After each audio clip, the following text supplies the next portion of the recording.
His Majesty the King has accepted our advice to grant Ruth Ellis a conditional pardon, the last woman to be hanged in the United Kingdom.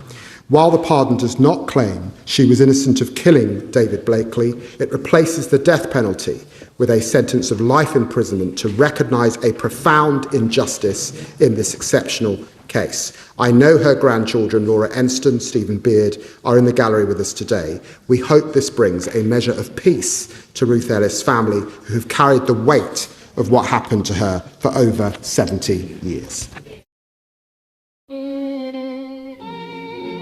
Ruth Ellis was born Ruth Nielsen on the 9th of October in 1926 in Rhyl, Denbighshire, Wales.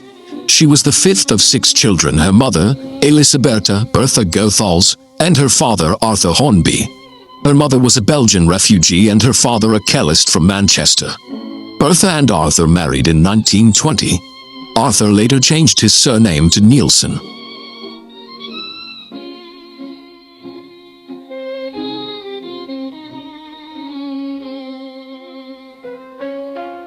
Arthur's twin brother Charles was killed in 1928 when Ellis was 2 years old. At this time, Arthur began to be physically and sexually abusive to his eldest daughter.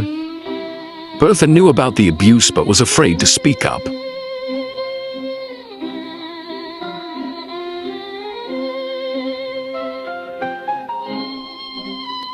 As the result of the abuse, 14-year-old Muriel conceived a child by her own father, Arthur. Arthur was questioned by the police but later released. Bertha passed as the child's mother, and later on, when Ruth turned 11, her father began targeting her.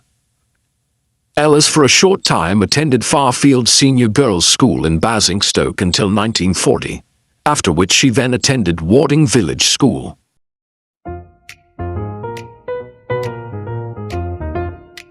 Ruth left school at 14 to work in factories' offices, and as a waitress and a brief stint as a glamour model. She eventually transitioned into the 1950s London nightclub scene, working as a hostess, escort and manager at the Little Club in Knightsbridge, which came with a flat above premises.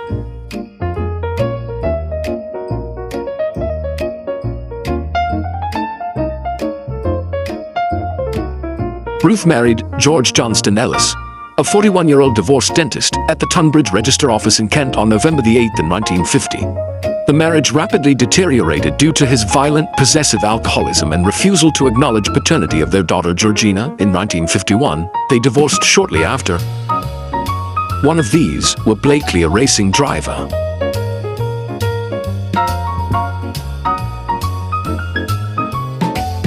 Blakely offered to marry Ellis and she agreed. But in January 1955, she suffered a miscarriage after he punched her in the stomach during an argument.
And so the relationship between and Blakely were volatile, controlling, emotionally and physically abusive, and eventually broke off their relationship while Blakely was already engaged to another woman.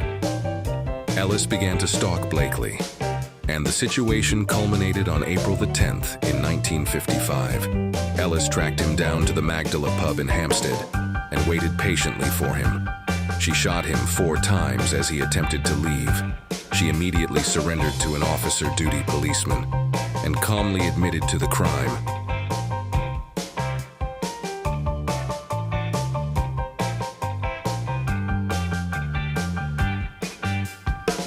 Later, she admitted that she intended to kill him. On June the 20th in 1955 at the Old Bailey in London, presided over by Justice Havers, the trial later just 2 days, concluding with a guilty verdict and a sentence of death for the fatal shooting of her abusive lover race car driver David Blakely. The trial shocked the nation, not least because Ellis declined to plead for her life and openly admitted to the crime. Maintaining that an eye for an eye was fair, she was hanged at Holloway Prison on July the 13th in 1955, making her to be the last woman to be executed.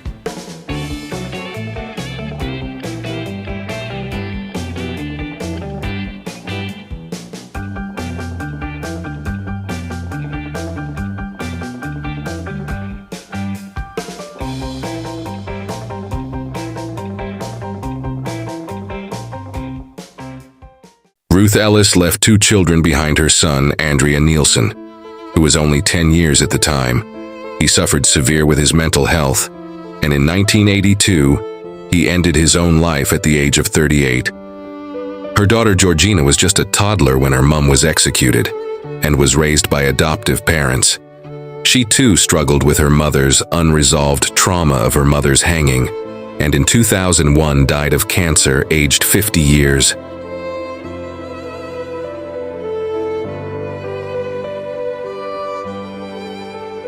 Ruth Ellis's legacy still lives on, and always will, on her pivotal role in the abolition of the UK's death penalty and the evolution of legal defenses for domestic abuse victims.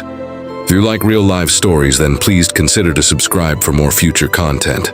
And thank you for watching.